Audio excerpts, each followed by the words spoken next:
How would you like to make your first million? And today we have Joel Miller with us, and he and his identical twin brother Alan run a boutique marketing agency that generated consistent growth for 15 years. Wow, that's very impressive. With just two people, he specializes in helping services business move from referral dependent revenue to predictable organic growth through strategic positioning and value based pricing. So, Joel, tell us, what are the 5 steps that you recommend entrepreneurs in order to make the first million? Welcome to Unstoppable Podcast with Harry Sardinas, inspiring conversations with influential millionaires, investors, thought leaders, entrepreneurs who are making a massive difference with their innovative products and services, and sharing the challenges and wisdom of how they sold their first million. Sure. Thank you for having me. The first one is just, it's fundamental business, but it's so important and something that we see tons of people have issues with. We've run into this so many times over the years, and that's simply to know your business model. So even if you're just starting out, you need to know your business model. And we've seen so many clients over the years that will come into it, and they're honestly, most of the time this happens when they're coming into try to save. They want us to save them, right? Something has materially changed in our business and we don't know what it is and what's happened. And as we ask them questions and discover how that they've been successful, they have no idea how they did it to begin with. They didn't start with any assumptions of how their business should operate. They didn't have it written down anywhere. They didn't test what worked. They just sort of fell into it, which is great. Falling into success is better than not. But then later on, what happens in a lot of these cases is something changes in the marketplace, or they make a choice to change how they are running their business. And then all of a sudden they're surprised when it's no longer working. One example that kind of pops into mind is we were working with a best-selling author. They have one of the best-selling books. So I think it sold over 2 million copies. And they came in and they said, our sales are falling. We have no idea what's going on. So we come in and we start looking at it. And after a while, we realize that they shifted unintelligently. They shifted all of their marketing to digital, which seems, it's modern times. That should be great. The problem was that they were running their entire business on in-person appearances. And they had done that for so many years. And they would always move books when he had in-person appearances. And they didn't understand that fundamental function of their business enough to know that when they changed it, there would be domino effects.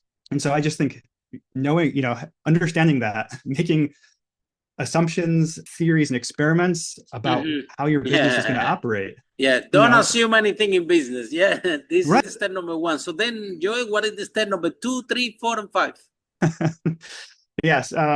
We run a service business, so this is going to be more kind of geared from that perspective. Although you can apply this to so many businesses. That is, you have to understand your positioning before you even go about pricing it. So you have to define who you serve and what transformation you provide before you ever talk numbers. And this goes through so many layers of the business. For us, it's like if I'm coming in to talk with you for the first time about helping your business reach new goals. If I don't understand what those goals are, why can we even talk about pricing? How can we even, I have no idea what value I'm going to produce. I don't know what you're trying to achieve. I don't know how much you think that's worth. And set your positioning in the marketplace and then with each client before you discuss pricing. And then I think also, if you're going to be more in like a niche market, which all the business experts say to do, I would also just toss in there that we never have done that, even though I know you're supposed to do that. I always feel a little guilty. We serve so many different types of clients and it works for us, but you probably should niche down into a certain vertical or service area. But if you know the problem you're solving for those people and it's an expensive problem, for example, then you can produce value for your client and ultimately profit. And that's how you're going to be able to price successfully. Yeah. So that's step number 2. And number 3? Yeah, number 3 is kind of based on that. So now we've talked about pricing, position yourself before you price yourself. Okay, when it comes to pricing, again, from the service business perspective, I'm sure there's plenty of people out there who are running a service business or want to. is forget hourly billing. It's dead to you. The sooner you can do that, the better. It's a pointless conversation. Great tip. No one, Great tip. yeah, no one goes in. You don't go into the Lexus dealer and you're like, how much longer did it take you to make the Lexus than the Toyota, right? Or go the Audi versus we fundamentally know that value, status, the things you get from buying something have nothing to do with the time it took to produce it. And yet all these service businesses get so hung up, and also the clients and the customers too. Frankly, if you're hiring a service business and you're obsessed with the hourly price, you're probably getting a bad product. I'm just going to say that, because the person you're talking to didn't do enough to establish how they're going to help you. Yeah. And then very good. And then the step 4 and 5. Yeah. So, okay. This is one of my favorite ones. Also comes from a lot of stories where we've had clients. Well, okay. So it's marketing is an investment, not an expense. And I think like people talk about that, and yet we've come into so many situations where a client that we've been working with, let's say it's COVID-19 again, or it's the economic crash in 2008 in that area, right when we were starting off. And these clients come and they say, the bottom line's looking smaller. It's time to cut back marketing. I mean, it's happened so many times. And I just think that's crazy, actually, because if you're looking at it as an expense item only, it makes a lot of sense. I need to massage the bottom line. But what we really have found over the years, and I love investing too, so I compare this to dollar cost averaging, where you buy on principal over a certain set amount of time. Once a month, I'm going to spend $100, no matter what the price is. You get an average cost that's, it's been averaged out. And so I think they have to treat marketing investment like that as well. And the thing that happens is, as things are turning down in the marketplace, other people are withdrawing too. So if you take that moment and maybe say, we have a little saved up, it's time to actually invest a little bit more, you're going to find that you shoot to the head of the pack in some of those places where it was harder to compete before.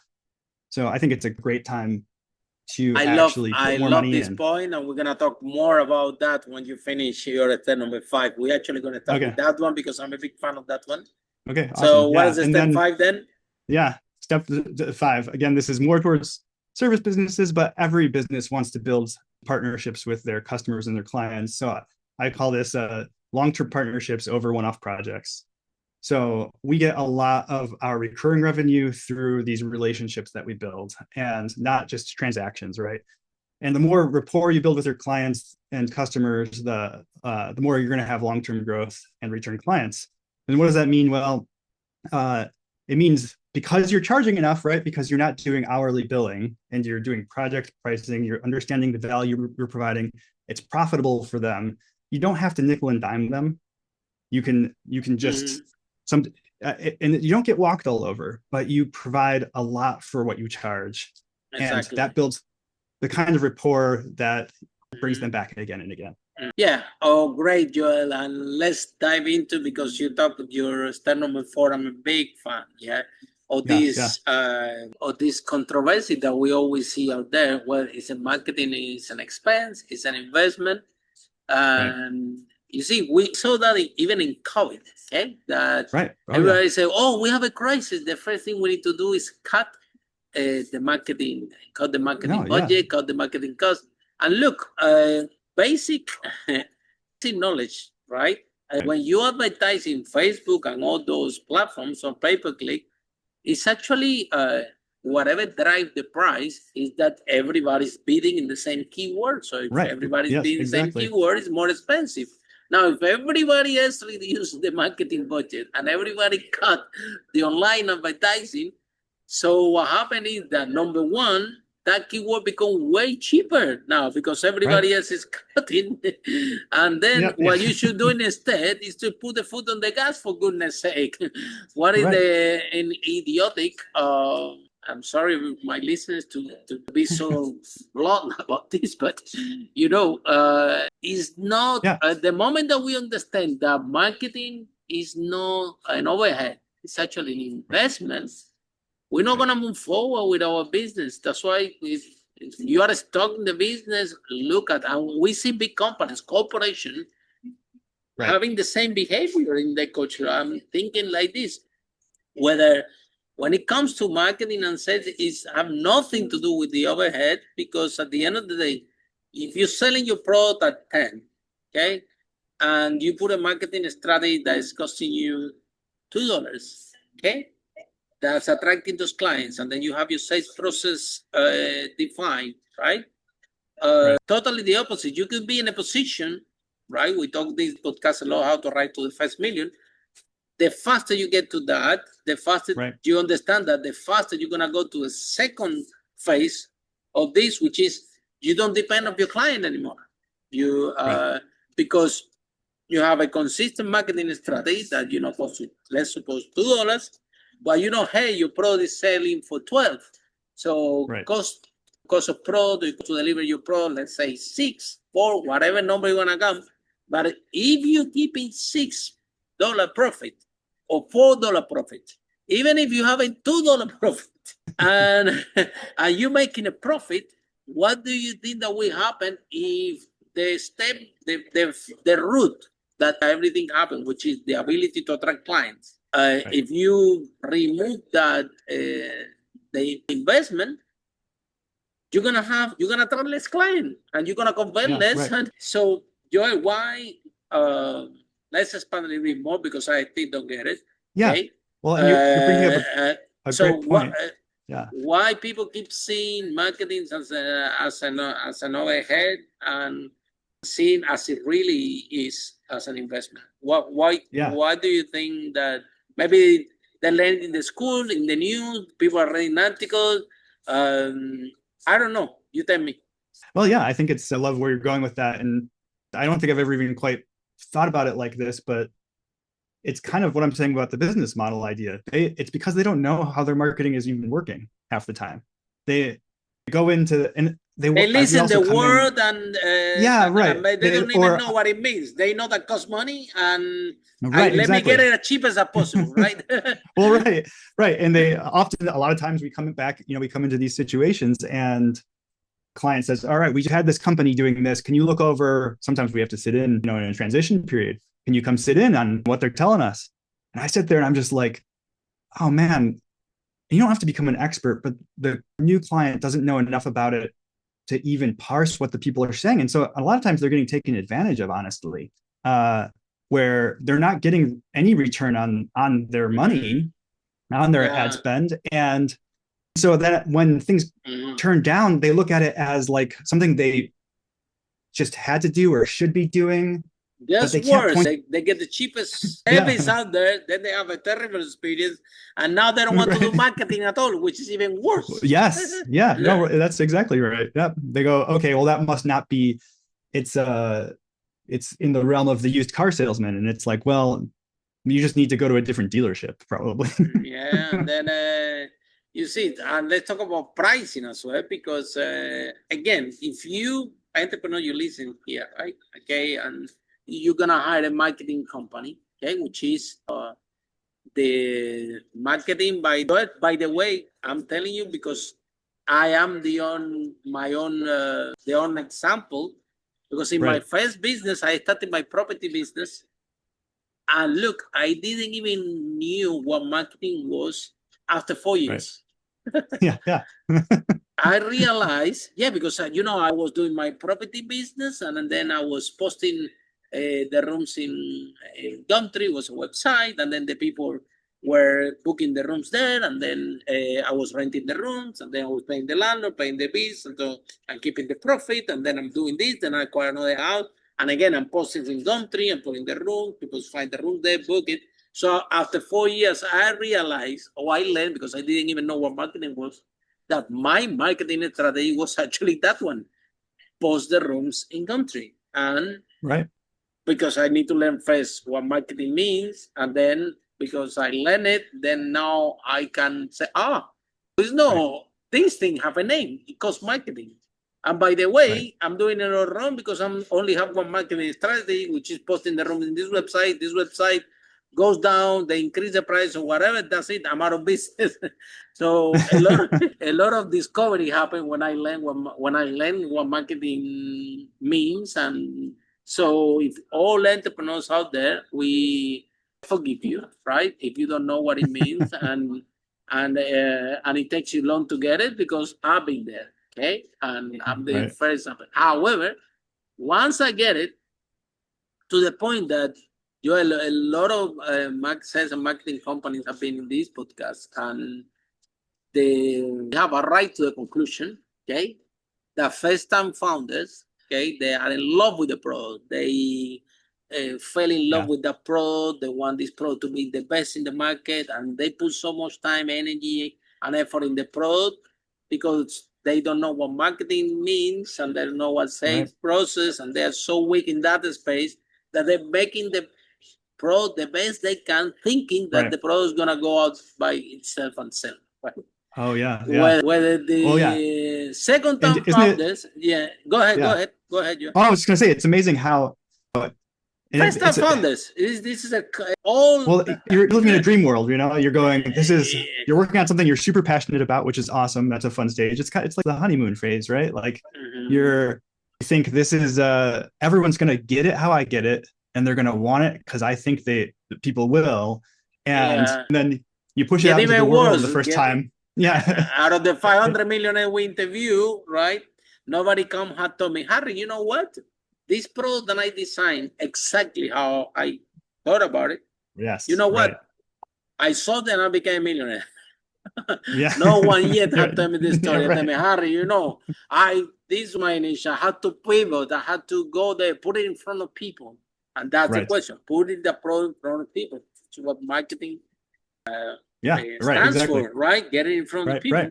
So then we have this first-time founder common problem or common challenge that because they don't want to put that in front of people, they don't want to fear the reaction, they don't want to fear, they have fear of the objection, they have fear of what other people are going to say about the product, that they say, you know what, I'm not going to show it to anybody, and I'm going to make it the best as possible, so I don't need to do this because it will sell by itself. It doesn't really work. No, it doesn't work. And that brings up an interesting point too. And you probably run across this a lot. And I don't know if people tell these stories, but so many people get nervous about sharing what they're working on. And because of the reaction, or sometimes they're like, someone's going to take it. They're going to take it from me. And tell me about it. So NDAs. Harry, you need to sign this NDA. I cannot. I'm man, I cannot tell anybody. This is just so secret. I said, look, if it's so secret, you're not gonna have anything. Yeah, exactly. You have to tell people for people to buy it. Right. Dude, what are you talking about? Doesn't make sense. Yeah. No, it doesn't. This idea is so secret. Well, you tell me what. I said, look, even people that no, I have patent, whatever. I spend a lot of money, time, and effort. I said, look. Rather than put so much money in the patent and everything, if you get this money and use it for sales and marketing, you put it in front of a lot of people. Number one, you're going to find out if this is actually what they want because maybe you patent something nobody wants. Yeah. Right. And number two, when you increase your sales, you can afford your, you know what I mean? No, exactly. You get a patent or something, you know, people want to buy it or not. So anyway, and people spend a lot of money, a lot of money if I tell you a story. But anyway, the point I'm raising is second time founders, okay? Those ones like me that have the first company and now you have a second company. Yeah. Now when they come in the second company, they say, hold on a minute.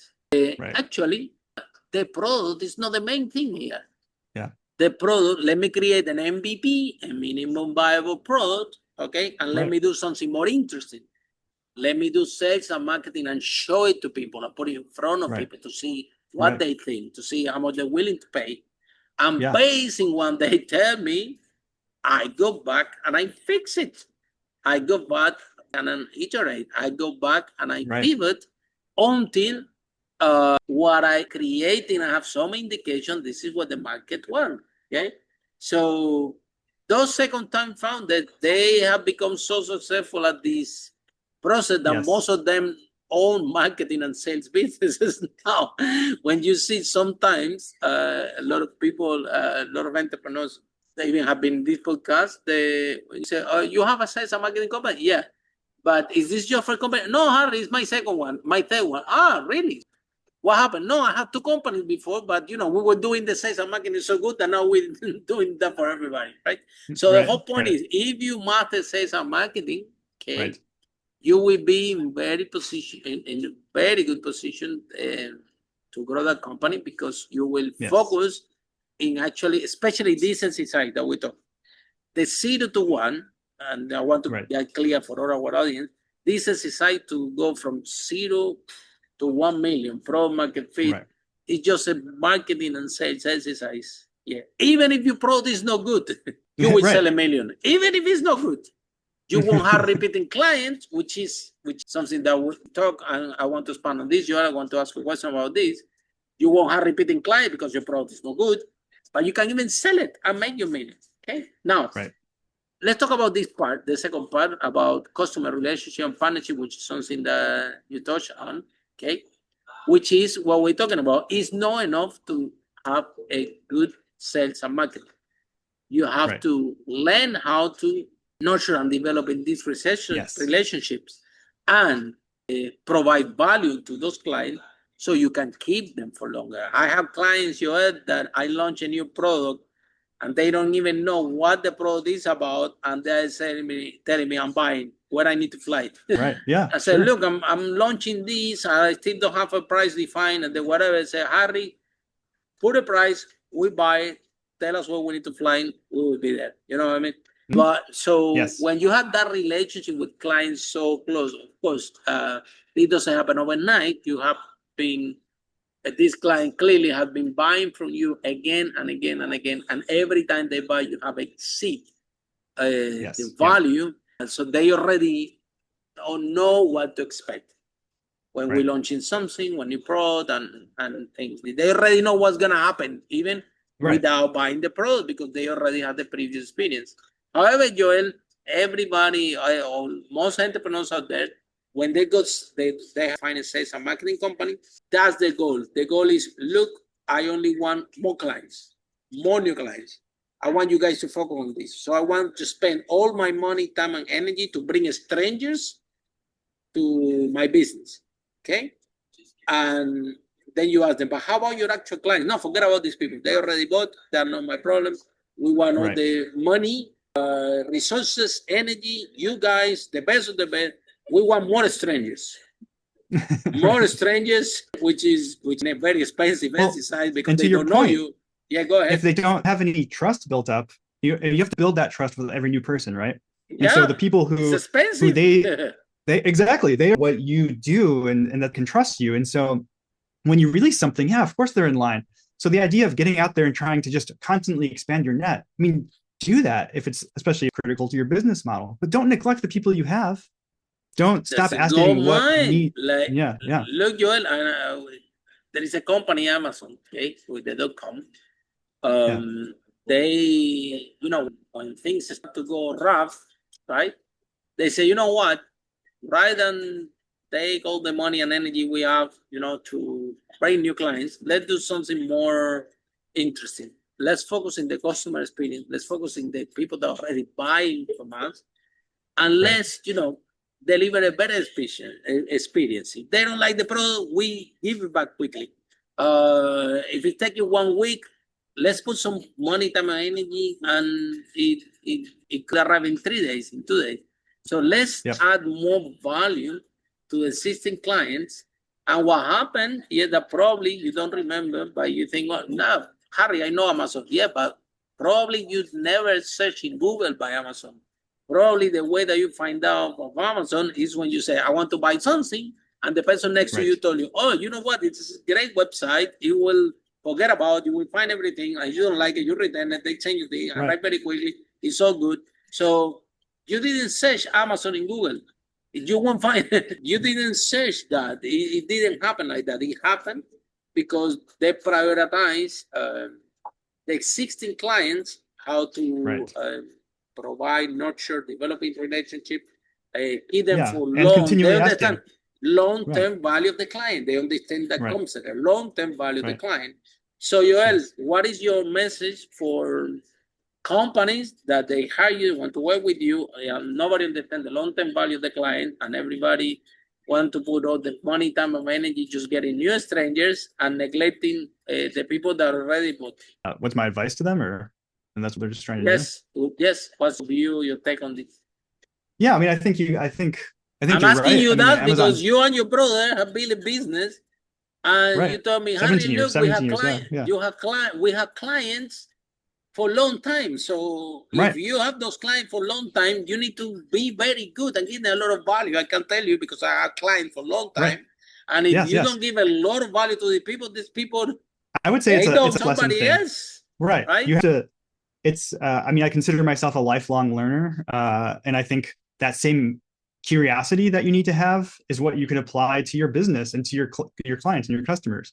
If you're not asking questions all the time and looking for their problems before they know they have them, and that includes if you're building a product or if you have a service company, that you continuing that process in your brain and then bringing it to them, right? So Amazon obviously had to figure out what do they want next? What are they dealing with the shopping online? Well, speed is a big thing. I can go to the store.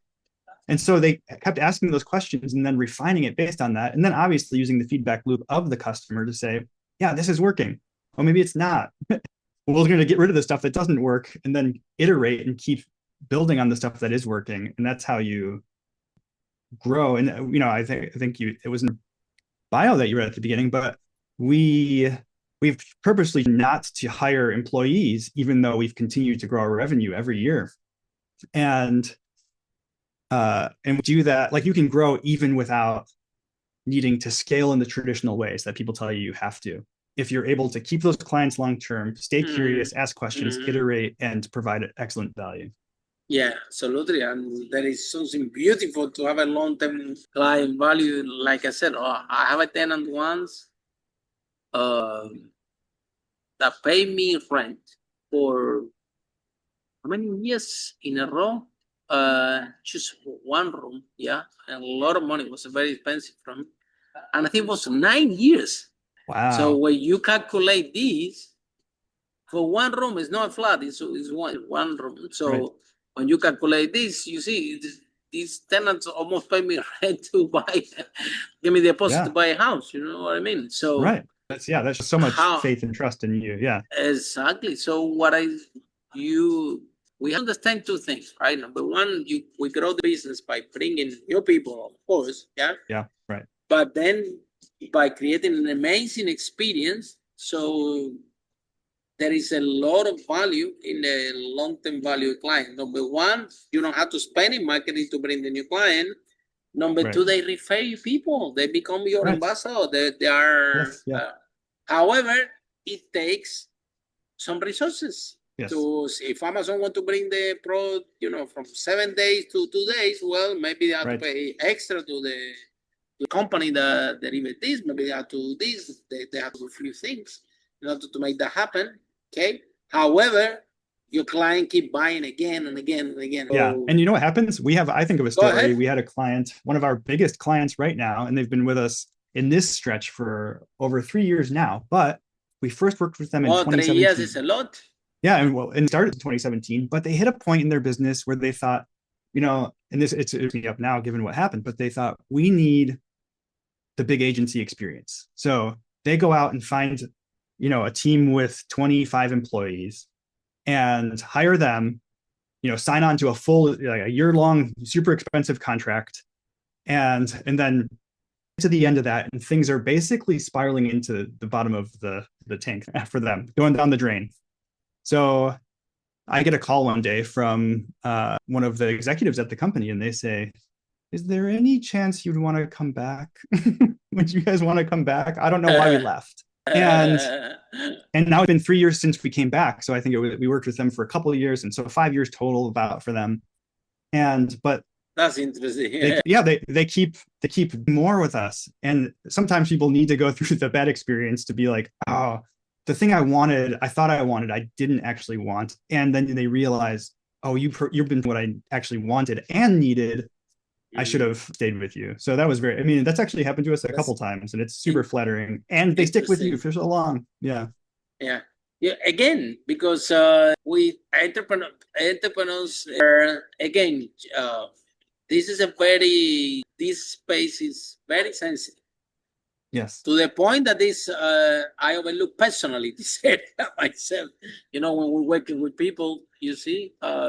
Yes. Because it's very important. You have to pay attention to what's going on because you can clearly, if you lose the power to try the client, That's it. You lose that thing. So you have to pay attention what the is. Okay, I'm hiring this company, and you know what? You guys do whatever you want, bring me clients, and all of a sudden you have a company there that shutting things down. I say, hold on a minute, this is working. Why are you shutting this down? No, don't do that. You talk to me first. You are the experts, well, but talk to me first. Because and I think that entrepreneurs that they don't learn at least the basic of how these marketing things work, they go out and shop, and the shop, this is how it works. Okay, let me see if I can get the cheapest. Problem with the cheapest is, number one, is when you buy something cheap when you don't care about it. Right? If you don't care about your shoes, you wear cheap shoes. If you care about shoes, you wear some good shoes. Yes. If you care about your phone, you will have an iPhone. You don't care about the phone, you have another phone. If you care about your car or whatever, you will have a Rolls Royce or a Mercedes-Benz or whatever, right? So something that is important to you, you pay more. Something that are not important to you, you pay less. So now somebody goes out shopping about marketing, they say, okay, you know what? This is not important for me, so I'm going to pay less. Okay, fine. But then you're going to pay less, you're going to have a second problem. Number one, that is not important to you, but also the company that's going to charge you less, well, they have to pay less to employees. They have to pay less to the operation, have to pay less to everything. So and they're not going to take it seriously. Don't care, right? You don't care, they don't care. So nobody cares. Yeah, that's the position you want to be in business. No one cares. You pay cheap and nobody cares, right? And then all of a sudden, you end up maybe with the opposite side. Well, now you don't have any clients. Okay. Right. So for that, rather than go and shop about pricing or about thing, what can we do? Oh, look, you pay us this, and we can do this, we can do that. And again, you have to see realistic what is possible, how much control you give to those companies. But it's an investment. You have invest 4 and you get it 10. Who cares? Why you want to invest 2? If you're getting ready, getting your process and working with the, and of course you can work with the good people, and then you can lower your costs with designing more strategy. The interesting thing about this marketing thing is that never ends. Yes, it never ends. It's a constant research, constant improvement, constant tweaking, constant creativity, constant trial and error. And sometimes you try things and it doesn't work, but this is it comes. It never dies. It's nothing that is that you always have to constantly looking for new strategy.